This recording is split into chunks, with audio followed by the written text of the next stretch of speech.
Sejam todos bem-vindos para mais um vídeo, hoje novamente com um estudo do Livro dos Espíritos. O Livro dos Espíritos é este livro que está aqui, não é? O livro de Allan Kardec, codificado por Allan Kardec. Hoje vamos dar a segunda parte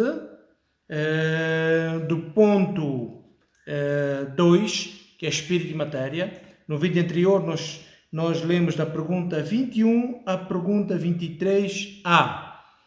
Hoje nós vamos continuar com este estudo e vamos ler vamos começar na pergunta 24 e vamos ver até onde dá. Talvez será necessário uma terceira parte ou vamos manter apenas duas partes, como estava inicialmente previsto. Prontos. Antes de começarmos o estudo, se ainda não está inscrito, que se inscreva, compartilhe este vídeo lá nos seus grupos do WhatsApp, do Telegram, do Instagram. Nós temos canal no Instagram, temos no Facebook, temos no YouTube, temos no Telegram. Se inscreva nesses canais para aprender um pouco mais. Divulgue este ensinamento para outras pessoas, porque talvez outras pessoas estejam a necessitar desse estudo, estejam a precisar de ouvir algumas dessas explicações, porque há muita gente que sofre sem saber o porquê, e talvez isto vai aliviar um pouco mais. Portanto, compartilhe, se inscreva e comente aqui embaixo. É necessário que comente para que o vídeo seja cada vez mais recomendado dentro da plataforma, e faz necessário isto. Dito isto, feito essa introdução, vamos logo começar com o nosso estudo. Então a pergunta 24 diz assim: espírito é sinônimo de inteligência? E a resposta é a seguinte: a inteligência é um atributo essencial do espírito. Porém, uma e outra se confundem no princípio comum, de maneira que para vós são uma e a mesma coisa. Então estamos a dizer aqui, Kardec está a dizer aqui, através dos espíritos, a espiritualidade superior responde e diz que a inteligência é um atributo essencial do espírito. Já que nas perguntas anteriores, na pergunta 23, quando pergunta o que é o espírito, e ele diz: é o princípio inteligente do universo. E logo, a inteligência é um atributo essencial do espírito. E nós podemos ver, e a partir daqui desta resposta conseguimos explicar o porquê que entre nós pessoas encarnadas, existem grandes diferenças entre uns e outros. Há pessoas mais inteligentes, há pessoas menos inteligentes, há pessoas que conseguem captar logo de imediato alguma informação, algum ensinamento, e há outros que precisa ser repetido, sei lá, vezes sem contas, não é? Então, nós vemos que o processo tem a ver que a inteligência é um atributo do espírito. Todos os espíritos são inteligentes. O grau de inteligência é que varia, não é? Todos os espíritos são inteligentes, embora o grau de inteligência varia de espírito para espírito, de acordo com o seu processo evolutivo, com o seu processo, com o seu progresso moral e intelectual. Logo, os espíritos não estamos no mesmo nível evolutivo, não é? Todos aqui que estamos temos níveis evolutivos diferentes, por isso é que temos compreensões diferentes, temos entendimentos diferentes sobre a realidade, sobre as coisas, sobre a vida, sobre tudo, não é? Então, o espírito a inteligência é um atributo do espírito. Logo, se o espírito é muito inteligente, ou melhor, se uma pessoa é muito inteligente, deve-se ao progresso que esse espírito teve, ao aproveitamento que ele teve ao longo das suas encarnações para adquirir a inteligência elevada que hoje tem. Não é que uns foram dotados de um cérebro especial para ser mais inteligentes e outros não. Então, logo, em termos daquilo que é a Constituição, a Constituição fisiológica do cérebro, todos nós somos parecidos, não é? A menos que alguém tenha sofrido talvez um acidente, ou ao nascer, ou ao longo da vida, que o cérebro talvez tenha se modificado. Até onde sabemos, todos nós temos cérebros idênticos, não é? Agora, de onde vem, então, onde vem a diversidade de inteligência das pessoas? Por que uns são mais inteligentes que outros? Não é? Então, logo, a partir desta pergunta, nós ficamos a saber que a inteligência é um atributo do espírito. Logo, o espírito que encarna, se o espírito é mais inteligente, ao encarnar num corpo, logo, aquela pessoa torna-se também inteligente. Não é? Porque que, por exemplo, porque que quando da descoberta, por isso é que descobrir aquilo que está tapado, não é uma invenção, descobrir aquilo que está tapado, não é? Então, quando a descoberta da lei da gravidade, Isaac Newton, a maçã caiu, bateu no chão e ele disse, aqui há alguma coisa que nós devemos estudar. Por que ele foi estudar? Será que até então nunca havia caído maçãs de árvores, peras e mangas, etc. de árvores? Já, mas as pessoas que estavam naquela época não estavam preparadas, não tinham o conhecimento necessário para empreender ou começar aquela obra. E, no caso, a descoberta da lei da gravidade e todas as leis matemáticas que ele também propôs, não é?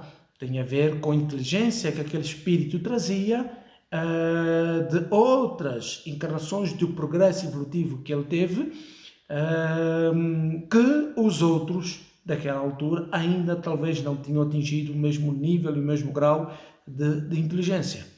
Passamos para a pergunta 25. A pergunta 25 diz assim: o espírito é independente da matéria ou é apenas uma propriedade dela, como as cores são propriedade da luz e o som uma propriedade do ar? Então aqui estamos a dizer, Kardec aqui está a perguntar se o espírito e a matéria são a mesma coisa ou se são independentes, não é?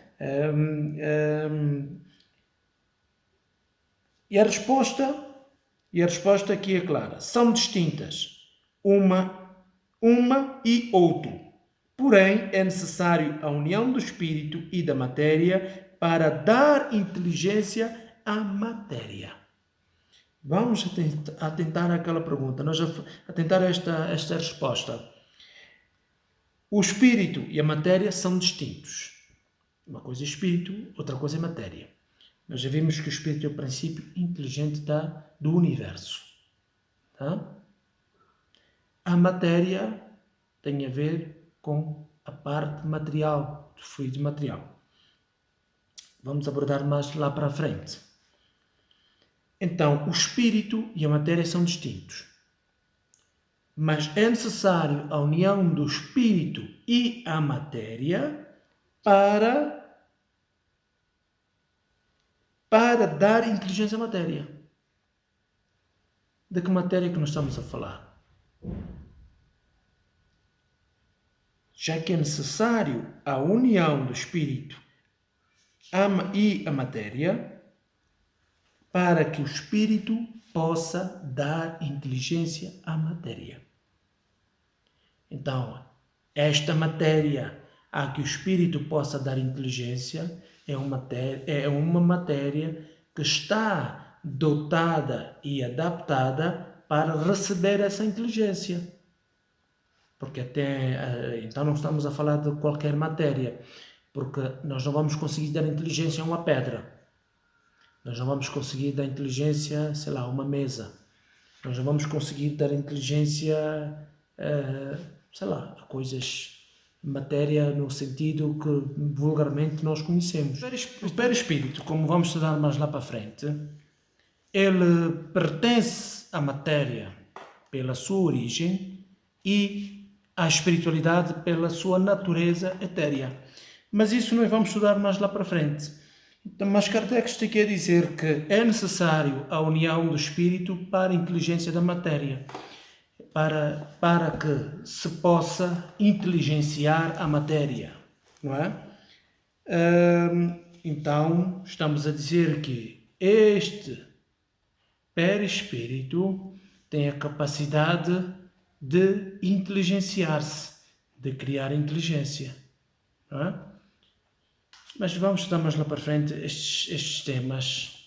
Espero que acompanhem o vídeo, os vídeos que sairão, os próximos. A linha A desta mesma pergunta diz assim: esta união é igualmente necessária para a manifestação do espírito?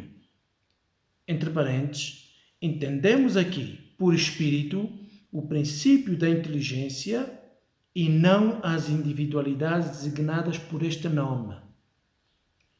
E a resposta é: ela vos é necessária, porque não estáis organizado para perceber o espírito sem a matéria e os vossos sentidos não foram feitos para isso. Prontos. O que é que Kardec está aqui a dizer? Aqui é um ponto muito interessante. Os nossos equipamentos físicos, né? Olhos, ouvidos, tudo isso que serve para ver, sentir, etc., não está preparado para perceber o espírito sem a matéria. Ou seja, faz-se necessário que este espírito esteja unido a algo semi-material, ou é material para o espírito, para a espiritualidade é matéria, não é? Que é aquilo que quando estudarmos nós vamos saber o que é o perispírito. Porque o perispírito é o corpo, vamos dizer assim, numa linguagem mais direta, para que possa ser percebido, é como se o perispírito fosse o corpo do espírito, não é? O perispírito é o corpo do espírito. Aquilo que vulgarmente algumas pessoas dizem, olha, parece que viu um espírito aí, parece que viu um vulto, que na verdade eles viram é o perispírito em si, não é? E não o espírito como tal. Mas vulgarmente a gente designa por espírito e todo mundo se entende, prontos, e não precisamos nos preocupar muito com os termos técnicos. Mas o que estamos a dizer aqui é que aquilo que as pessoas dizem que viram um espírito, na verdade elas viram é o perispírito em si, não é? Porque nós não estamos adaptados para perceber o espírito sem a matéria. Portanto, ele não pode ser concebido da forma como nós pensamos. E Kardec continua e diz assim: pode-se conceber o espírito sem a matéria e a matéria sem o espírito? E a resposta é: pode-se, sem dúvida, pelo pensamento. Apenas pelo pensamento. Mas não é o pensamento vulgarmente conhecido como pensamento. Porque nós podíamos destrinçar aqui o pensamento, que é a parte mais racional, que é o pensamento ou raciocínio, não é? Que é aquele pensamento mais lógico, e temos aqui aquele pensamento aleatório que nos aparece na cabeça, nós não sabemos de onde vem nem para onde vai, não é? De repente nos pomos a pensar em coisas que nem estávamos a pensar antes, nós não estamos a falar deste pensamento, mas estamos a falar de um outro pensamento. Na dúvida, e para uma questão de entendimento, Kardec fala aqui que podemos captar pelo pensamento. Talvez por uma falta de uma palavra talvez melhor, e a palavra que ficou aqui é pelo pensamento. Nós não podemos falar de imaginação, porque a imaginação é reproduzir uma imagem que nós já vimos antes. Então não pode ser imaginação. Nós não podemos estar a falar do raciocínio, porque o raciocínio seria a relação entre dois pensamentos, entre duas coisas lógicas. Este raciocínio, este pensamento, mas este pensamento vai ser igual àquele outro, não é? Seria o raciocínio, 2 mais 2 é igual a 4, isto é raciocínio, não é? Ou seja, o raciocínio é a relação entre dois juízos de valor, não é? E não é isso que a gente está a falar. Então, o que é que seria este pensamento? Não é? Este pensamento seria alguma coisa mais profunda, mais intensa, não é? É isso que vamos, ao longo destes estudos, aqui endereçar. Talvez teremos um vídeo em que vamos falar mais propriamente disto. Não é? Então, a pergunta 27, e esta tem uma resposta muito grande até, que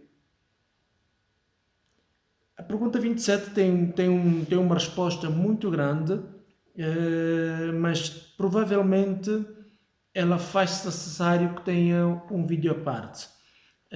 A pergunta 27 e a pergunta 28, nós talvez faremos um vídeo à parte, porque elas devem ter uma explicação muito mais forte e muito mais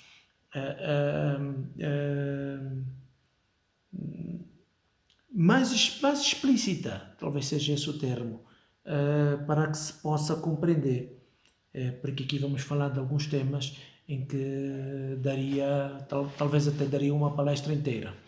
Pronto, então vamos encerrar esse vídeo por aqui. E no próximo vídeo nós estamos para fazer este ponto em duas partes. Agora vamos fazer em 3 partes. O próximo vídeo nós vamos dar a terceira parte. E aqui é onde vamos falar da pergunta 27 e a pergunta 28, que são as duas últimas perguntas do segundo ponto, que é espírito e matéria. Encerramos por aqui. Agradecemos o seu gosto, o seu like, o seu comentário, caso tenha comentado, e nós daremos respostas aos comentários assim que nós tivermos acesso a eles. Muito obrigado, até a terceira parte deste vídeo que vem logo a seguir.